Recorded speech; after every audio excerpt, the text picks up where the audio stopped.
Jamais été présenté.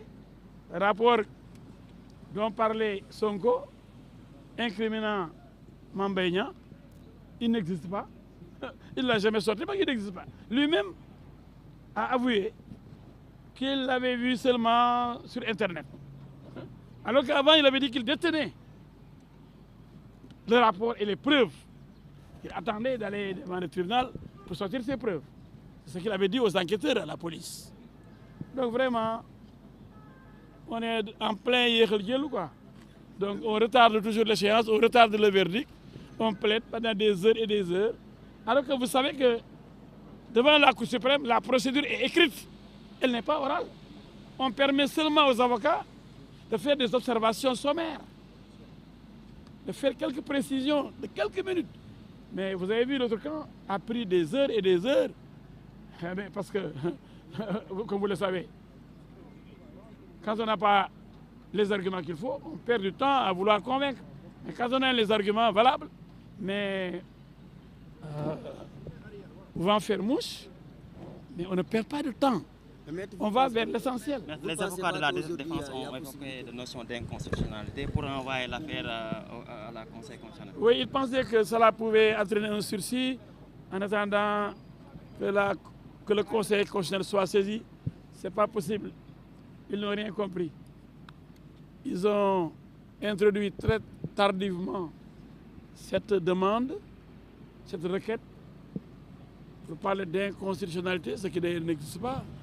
Rien n'est ou anticonstitutionnel. Mais c'est normal, quand quelqu'un doit mourir, il s'agrippe, il s'arc-boute sur tout ce qui se trouve aux alentours. Nous les comprenons parfaitement. Ils ne veulent pas mourir très tôt, il faut qu'ils se battent pour éviter la sentence. Mais M. Sonko a parlé. Il a dénoncé Mame Mbaye Niang. Il a accusé de voleur.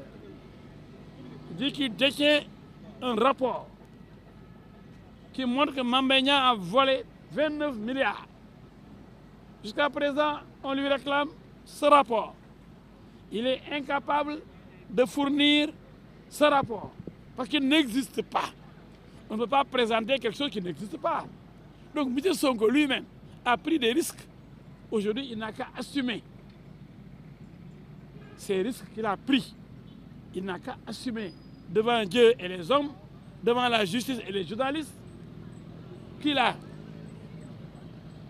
dit des choses inexactes, qu'il n'a aucun élément contre Mame Mbaye Niang, qu'il a incriminé à tort et qu'il demande pardon. C'est ça l'humilité. Mais vous ne pensez pas qu'aujourd'hui il y a possibilité quand même pour la Cour suprême de casser cette décision rendue à part? Attendons que la Cour se prononce. Nous sommes optimistes parce que nous avons le droit avec nous. Sonko ne s'est jamais présenté, ni en première instance, ni en appel. Parce qu'il n'avait pas d'argument, il n'avait pas de rapport. Il ne voulait pas être ridiculisé. Mais il va avoir des problèmes. C'est pourquoi il a choisi la politique de la chaise vide. Et qui ne dit rien consent. Comme il est incapable de venir se défendre, mais pour les tribunaux, pour la justice, c'est qu'il manque carrément d'arguments pour convaincre la justice. Est-ce qu'il y a possibilité bu fekkente ni ci li ñuy évoqué ay vices de procédure ak yeneen ci fii mu nekk possibilité bu ñuy xam ne day octroyé wu ci avocat Ousmane Sonko? Il n'y a pas de vices de procédure, il n'y a rien. Ils cherchent maintenant partout des vices pour faire casser la décision. Mais il n'y a pas de vices, c'est des magistrats expérimentés, des magistrats bien formés, des magistrats justes, honnêtes, qu'il insultait d'ailleurs. Il a insulté toute la justice et avait dit qu'il n'allait pas se présenter devant Dame Justice. Parce que pour lui, c'est la justice de Macky Sall. Pourtant, chaque fois qu'il gagne, il dit oui, il faut qu'on exécute la décision. Maintenant, la justice, elle est bonne, quoi. Maintenant, cette justice de Macky Sall, elle est honnête, elle est impartiale. Mais tant mieux, c'est celui qui insultait les juges, insulté carrément la justice en disant qu'il n'allait pas se présenter devant cette justice. Pourtant, il a saisi le juge de Ziguinchor, le juge de Dakar, la Cour suprême. Mais plusieurs fois, il a été vaincu. On dit oui, Sonko gagne. Combien de procès il a gagné? Ziguinchor, Dakar.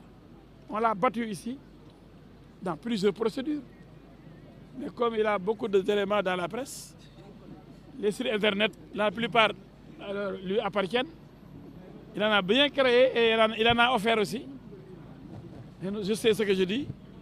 Et il y a beaucoup de journalistes qui ont peur de lui aussi, peur de ses gosses qui insultent. Donc on fait tout pour qu'il ait la part belle. Même s'il gagne un petit procès, oui, il faut exécuter. Et quand on l'écrase, on ne dit rien. Quand il insulte la justice, vous ne dites rien. waaw li ma leen mën a wax daal mooy ñu ngi nekk sama gars yi ñoom ñu ngi wax ba léegi maintenant sax pare nañ léegi ndax wax ji yàgg na mais xam nga ni ku amul loo wax da ngay yàgg ci wax ci koo xam ne yow wax ju bëri taxul la gañe ñoom dañoo bëri ba pare bëri wax gis nga leen seen wax du jeex suba ba léegi ñu ngi wax mais li wóor ba wóor mooy ñun suñu xel daal la ñu ngi toog ndax liñ toog yëpp ay dañuy def conseil constitutionnel ba la ñuy atte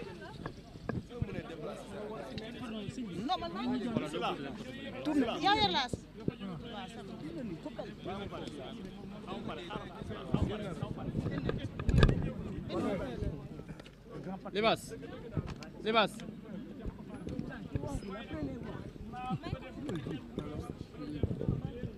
Oui, alors en tant que doyen du collectif des avocats de Sonko, mon jeune confrère et ami Ciré Clédor Ly me donne la primeur de vous relater cette journée d'audience consacrée à la défense de Ousmane Sonko devant la Cour suprême.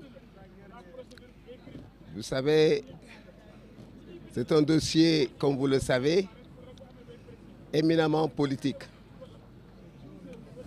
Mon éminent jeune confrère Ciré Clédor Ly, comme les autres confrères, ont abondé largement là-dessus et démontré à la face du monde que dans l'histoire du pays, dans l'histoire du Sénégal, on n'a jamais assisté à un dossier qui a été mené, qui a été malmené, uniquement en violant toutes les règles en matière de présomption d'innocence, en matière de droit à un procès juste et équitable.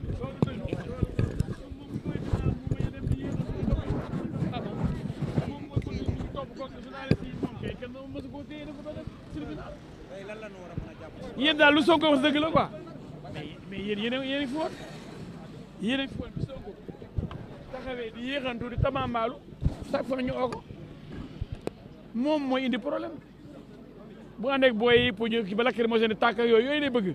léegi tey fan ngeen mujjee ak juge bi mu ngi déglu dégloogum na waa kër Sonko yi ñu ko déglooguñu 10 heures ba léegi ñoom ñooy wax. ñoom temps bu ñu jël bëri nga ko foog na ñoom mënuñoo convaincre. waaye au contraire dañuy merloo juge yi juge bu la ko bindal nga bind. dama ne la devant la Cour suprême dañuy bind kenn du wax bi pour bu amee précision yi def la mais bu dee da ngaa wax a wax ba géer day mel ni yow bindoo woon ci lépp lu ñuy wax dañ koy bind ba pare avant ñu ñëw fii kon lu fi jar wax 5 heures de temps mooy ne sama gars yi wóoluwuñ seen bopp mais wax ju bëri wax ju dëgg ko gën a am solo wax ju dëgg wax ju gàtt dëggu am fulla boo gën a am solo ñun li ñu yàggee ñun duñ ko yàggee de c'est que ñoom amuñ preuve amuñ élément amuñ rapport boo leen Mame Mbaye Niang sàcc la moo tax sama gars yi dama leen a yërëm lu ñu fi mën a wax duñ ci génn ndax seen waa ji moo wax lu dëgg boo waxee lu dëgg nag yàq deru nit da ngay fay ñaar téeméeri million tàgg jër de. mais yaakaar nga ni maître yaakaar nga ni procédure bi amul ay temps de vie yoo xam ni tey jii war na mën a tax Cour suprême. procédure bi ay mécanicien ak ay menuisier attewuñ ko ay chauffeur ak ay yeneen attewuñ ko ay magistrat yu jàng xam ne ñu liggéey ñoo ko atte du journaliste ñoo jàngal magistrat yi seen liggéey du avocat yi ñoo jàngal magistrat yi seen liggéey magistrat yu am maanaa am xam-xam jàng ba ne ar ñoo atte kii atte daw ñëwul liñ ko laaj ci kayit rapport amu ko ban bis ba mën a am ñëwal bëre nga ne bëre woo te yaa jël avance waaye yow dof yi ngay waxal man de non yow bu leen wax ak ñii waaye wax leen ak nit ñi.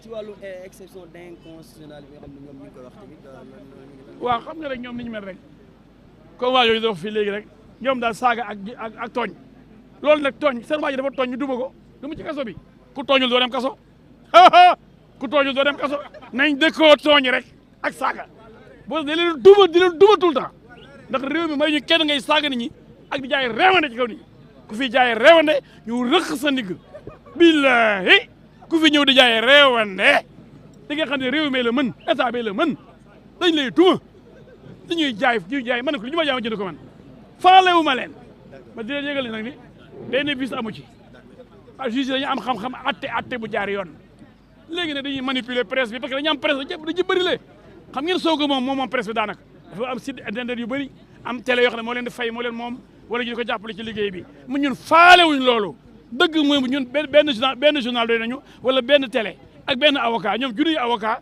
junniy télé junniy site pour lu Sonko wax ñu dëggal ko te du wax dëgg saa wàcc jom naa wax dëgg i de rapport nga ne internet laa ko gisee loo gisee internet looy demee naan doomu jàmbur jëkkëri jàmbur bàyyi jàmbur yow sàcc nga tam nga benn preuve xanaa loolu mooy ñàkk maandute nit da ngay maandu waaye sa waaye maanduwul ku maanduwul kuy tooñ kuy sos kuy saaga sa place fan la prison centrale kuy wax dëgg doo tooñ doo dem prison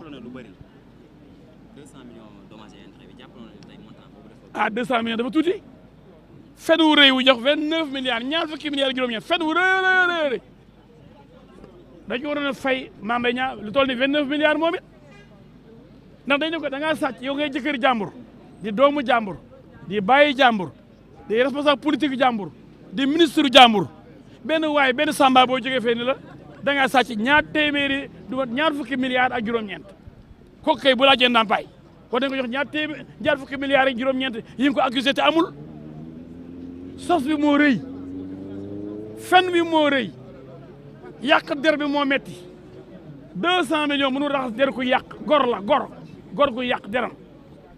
mais Ousmane Sonko moom waxoon na ne du fay 200 millions yi tey bu fekkee ne Cour suprême dafa rek daal di infirmer waat dogal bi tey jii ban pexe ngeen mën a am pour mën a rek daal di saisir. waaw du tribunal moo ne jox nañ ko 200 millions na ko fay Mame Mbaye Niang waaw léegi mu ne du fay donc moom décision de justice tey du ko exécuter pourtant mu naan juge de Ziguinchor rek bu Dakar comme néewoon nañu ne ko dugalaat ci liste yi dañ ko war a exécuter waaye moom bu dee moom moo war a fay 200 millions.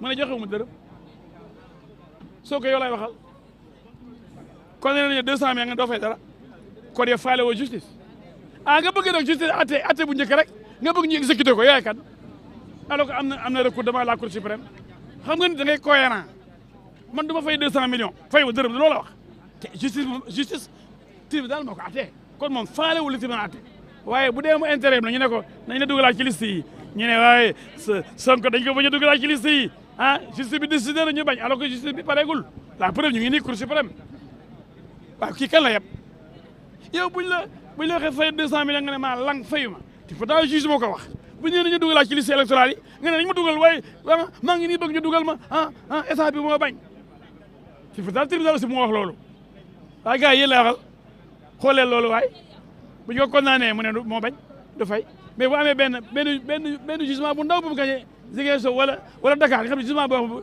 day dem Cour suprême baaxagul mën nañ koo dindi tey jii nii tey wala suba wala ginnaaw suba waaw kon pourquoi mu ne nañ appliquer li ñu décidé mais bu dee moom la ñu wax nañ condamné nañ ko dafa fay 200 millions mu ne maa bañ dërëm du ma ko joxe waaw kooku xanaa moom heure bu ko neexee mu nangu justice heure bu ko neexee mu bañ justice kooku de mooy Sonko day ngi noonu ràññee leen ko nag yéen gars yi sa waay googu de.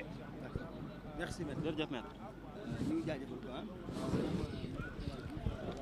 ci avocat yi xam ni dañuy la yoon voilà mi ngi noonu ñoo ko déggandoo mbokk internet yi dégg ngeen kàddu yi nga xamante ne ni moom maître El Hadji Diouf daal dina koy yëkkati ñu xaarandi rek ana lan la maître Ciré Clédor Ly fas yéene yëkkati ndax moom maître El Hadji Diouf xam ne nekk ne depuis ci subaak léegi ñoom pôle d'avocat Ousmane Sonko ñoom ñoo